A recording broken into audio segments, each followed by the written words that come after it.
Good morning, everybody. This is a live extreme weather briefing, and we have a lot to talk about, especially the slight risk from eastern Texas through northern Louisiana into western Mississippi. It does look like the southeastern U.S. snow and ice storm is starting to trend down a little bit. Doesn't mean there's not going to be a period of sleet and freezing rain across central and eastern North Carolina through the Delmarva Peninsula, but it is a faster, weaker, and a flatter system. So I'm going to activate code red mode just because of the severe weather situation today across the southeast. But first, I want to show you the loop here. This is the latest GFS, and it just looks like not quite complete phasing with that system dropping out of central Canada. Kind of lags that vort behind a little bit, back behind it. So definitely doesn't look like that big time storm system that we thought it was going to be. There you can see that system lagging behind across the mid-south just a little bit this week through the weekend. Not quite phased with that system that's dropping south through the Great Lakes. There you can see that large-scale system dropping from south central Canada through the Great Lakes.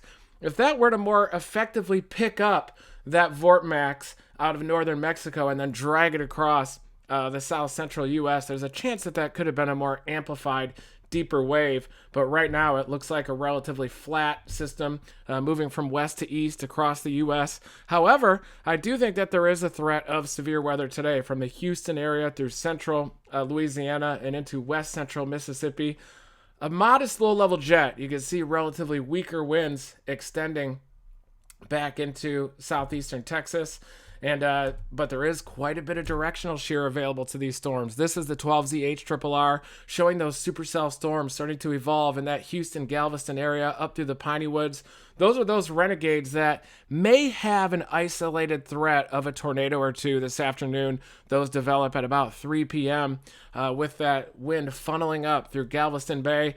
The low-level jet is relatively weak, but there is a lot of directional shear that's going to be available to those storms, and then they quickly line out, and it looks like the overnight hours tonight, probably more of a linear severe weather threat expected.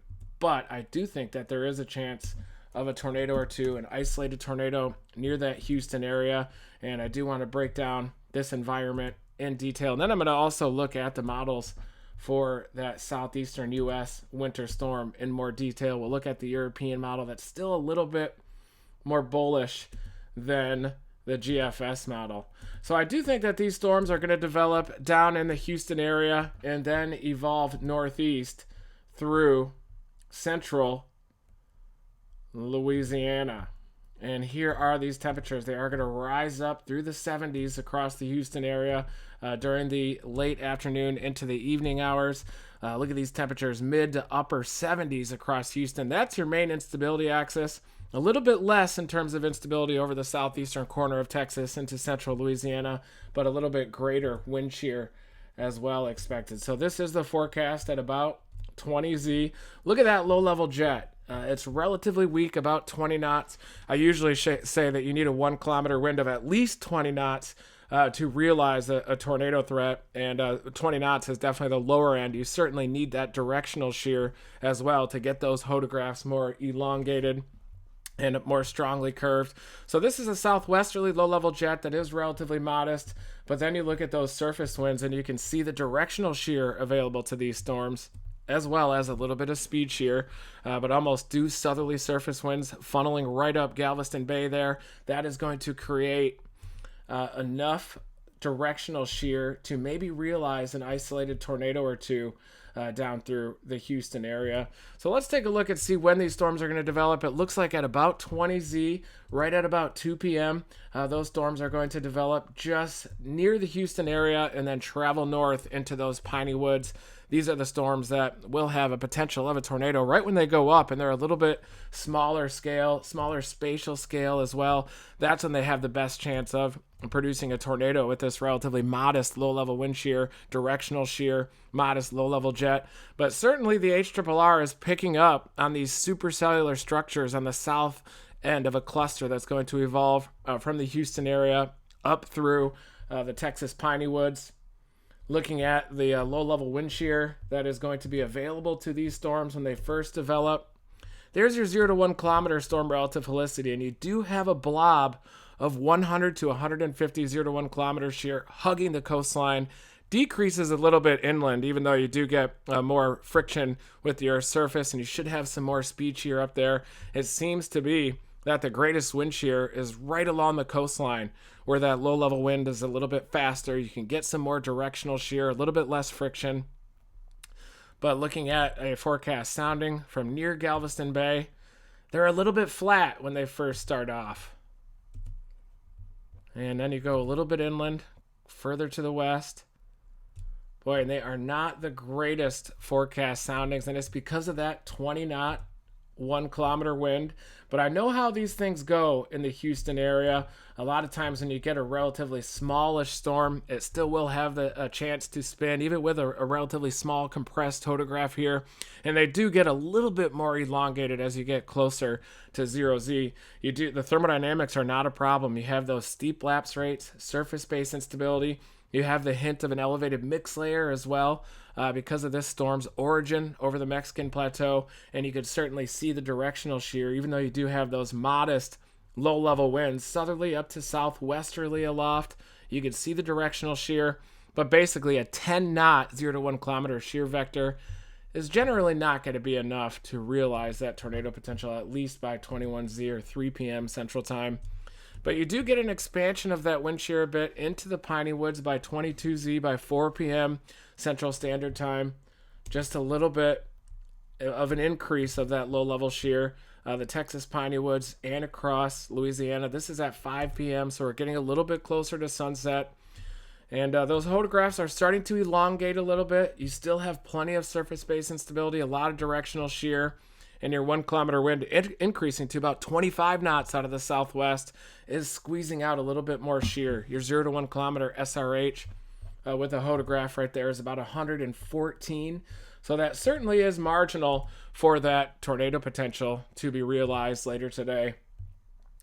But it does have a chance. Anytime you get these small curved hodographs with decent directional shear, Houston up through the Texas Piney Woods, you can get that isolated tornado threat that will develop. This is at 0Z, and you can see an expansion of that low-level jet by 0Z by about 6 p.m. And we can start to look at some forecast hodographs starting to elongate a bit. Let me pull my face out of this so that you can see that forecast hodograph. I can also zoom in on that hodograph. So you can see your 1 kilometer wind is getting a little bit longer. That's pushing 30 knots out of the due southwest. Your surface wind weaker at about 8 knots out of the due south. But with that increase in the low-level jet from 20 knots up to about 30, you're elongating, increasing the curvature of those hodographs, increasing the area contained within the hodograph curve and the storm motion vector. And you're starting to get 0 to 1 kilometer shear. That is about 190 meters squared per second squared. Even though you're starting to lose a little bit of that surface base instability, you're starting to gain more of that wind shear as that low-level jet is starting to increase just above the ground. This is that lead wave that is preceding the system that we have been watching with the potential of that East Coast snowstorm.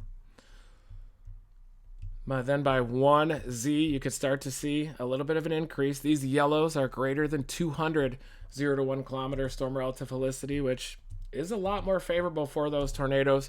Really, you need about greater than 150 or so to realize a more robust tornado threat. And look at this convective line pushing up a little bit closer to the I-20 corridor. Some of these could certainly have a tornado threat. You have a reinvigoration of that convection back through southeastern Texas to the northwest of Houston. Some old renegades here over southwestern Louisiana that are struggling a little bit with that lack of low-level instability, low-level lapse rates. And then you start to get kind of a linear configuration of this convection, whereas over the southwest, that's where that convection continues to develop. The low-level jet shifts a bit east. There you can see that low-level jet increasing to about 25 to 30 knots into central Louisiana. Even stronger over central and southern Mississippi, but it just doesn't look like the surface-based convection is going to be there across central and southern Mississippi. It looks like more of an elongated line of storms. So if I were chasing this, I would position just to the north of Houston and then track those renegades through the Texas Piney Woods and into central Louisiana, and then I would head northwest and start playing this convective line near the Sabine River Valley, that border between Texas and Louisiana. And then I would just continue to work that fire hose of storms.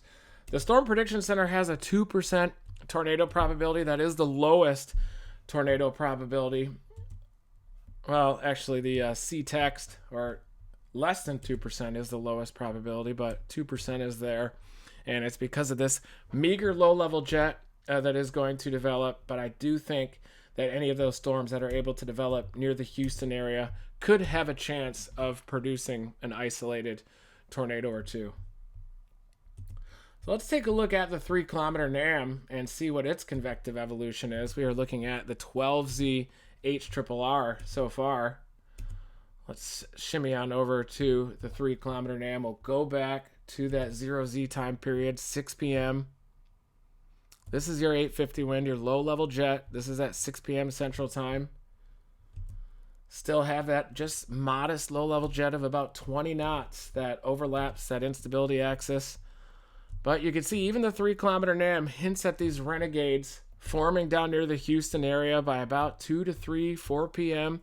There you can see this confluence line going right up through Galveston Bay. Little supercell storms developing within that. At the same time, along this subtle front, also expecting that to convect. Maybe some severe weather, but it's this confluence line that's going to be the event from Houston up through the Texas Piney Woods. Eventually, that confluence line approaches the Sabine River, passes into western Louisiana by about 6 p.m., closer to sunset, and that is when it's possible that this cluster of renegades could have an isolated tornado threat or two. That is at 1Z, 7 p.m. Central Standard Time. Looking back at that storm relative helicity, we'll look at the 0 to 1 kilometer EHI. Really shows you how marginal the low-level shear is within this environment. Not a great co-location of that instability, but remember that the models here do have a relatively cold boundary layer bias, cold surface temperatures a lot of times during these wintertime tornado outbreaks. And being familiar with the Houston area, you know how these confluence lines will produce those little supercellular structures in an environment of relatively marginal low-level shear. You do have plenty of bulk shear. You've got a 50 to 60 knot, 500 millibar jet streak here right across the Gulf of Mexico. So plenty of bulk shear available for these supercellular structures. That also supports that lower end tornado threat, is that you are going to have supercellular structures developing near the Houston area, moving up through the Sabine River, eventually up into central Louisiana as well.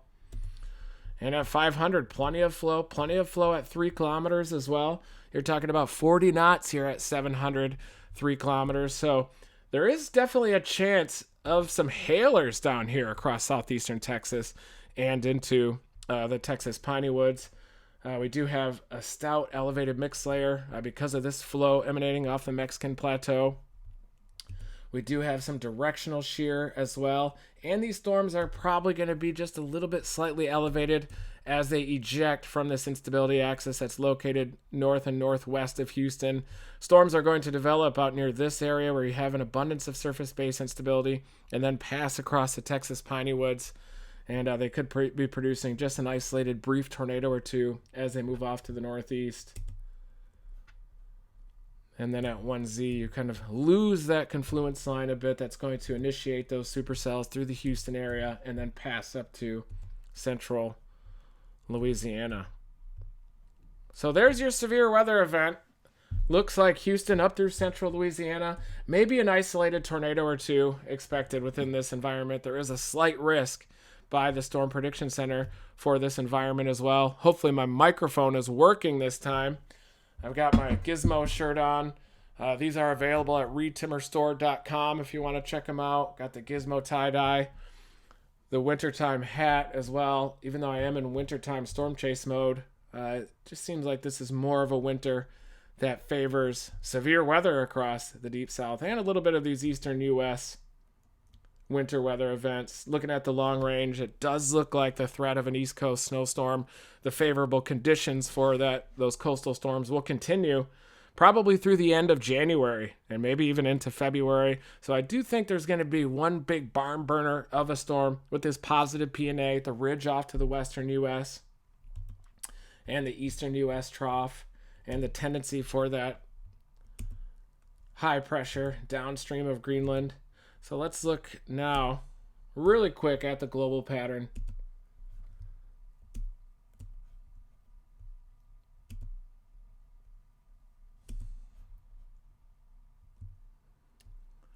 So in general, you can see the tendency for this western U.S. ridging that develops, the eastern U.S. troughing. It's a pretty common wintertime pattern these days where you get these Arctic intrusions. You get Alberta clippers that will dive south out of Alberta. Sometimes they'll phase with a southern stream system, and then that system will often be allowed to work up the coast. And all of it depends, too, on the positioning of a blocking high and the timing of that sliding out as well to create that buckled pattern with an amplifying coastal storm system. You get that ridging downstream. With this week's system, this weekend's winter storm potential, here is what it depends on. It's the phasing of this trough axis that's diving through the central U.S. with this southern branch of vorticity over northern Mexico and Texas. The system that is passing, that's causing the severe weather today across southeastern Texas and Louisiana, is just a little bird fart of a system that's going to slide through this area. This one is more substantial. The GFS was showing this incomplete phasing all along with this system and showing a much lower end, flatter system that's going to pass through the southern U.S. and off the mid-Atlantic. And it looks like as we're getting closer to that event, the European now is starting to gravitate a bit more toward the GFS with this incomplete phasing. This was that system diving south out of the Pacific Northwest that was a lot closer to the back end of this tandem trough ejection with the last models. But boy, with all these different disturbances across North America, you can see just how uncertain the medium and the long-range models are, because all these are interacting with each other. Got a little bit of ridging upstream, trying to develop near the Greenland area, but it seems like we're getting a little bit more of a positive NAO with these systems kind of more progressive, just sliding out over the top of this subtropical ridge that's dominating the Caribbean. But definitely an incomplete phasing of these two systems. If it was more of a tandem trough ejection with a higher amplitude trough approaching the East Coast, then I think there'd be a chance of bomb cyclogenesis off the Carolinas and a greater threat of a snowstorm for the Northeast as well. But that incomplete phasing, and look at that, just leaving behind that southern stream system across the deep south. Might even be a little bit of severe weather with that thing hugging the coastline as it's dragged across the southeast. And you have to wonder if this system upstream near the Four Corners is going to become another coastal storm in the long range. I think in the long range models it is, like about the 27th, 28th. But this is a much flatter system. This was our system that was diving south through the central U.S., leaving it behind. Still could bring a period of sleet and freezing rain, though, across central and eastern Carolinas as this flatter system chugs out over to the open ocean. And this is just a 6C GFS, so there is a chance that the models certainly could amplify this system once again. But even the 0Z European model, you can see when all the suits get really quiet, it's because the models are trending a little bit down. When they ramp up, though, everyone will be talking about it. And boy, it does look like a more consolidated ejection in the European model, a higher amplitude system still. So the European model does still show this thing. But look at that high, a lot slower to slide out over the open Atlantic. Basically, it's just going to cause this weaker system to slide out to sea. And then I don't think that it's going to be that big system that we thought it was going to be. This is the 6C European showing a slightly weaker system evolving off the East Coast, still intensifying and still threatening southern New England, barely grazing it, but a weaker system further east, high pressure, saves the northeastern U.S. from a big-time snow with this event, at least in this model run.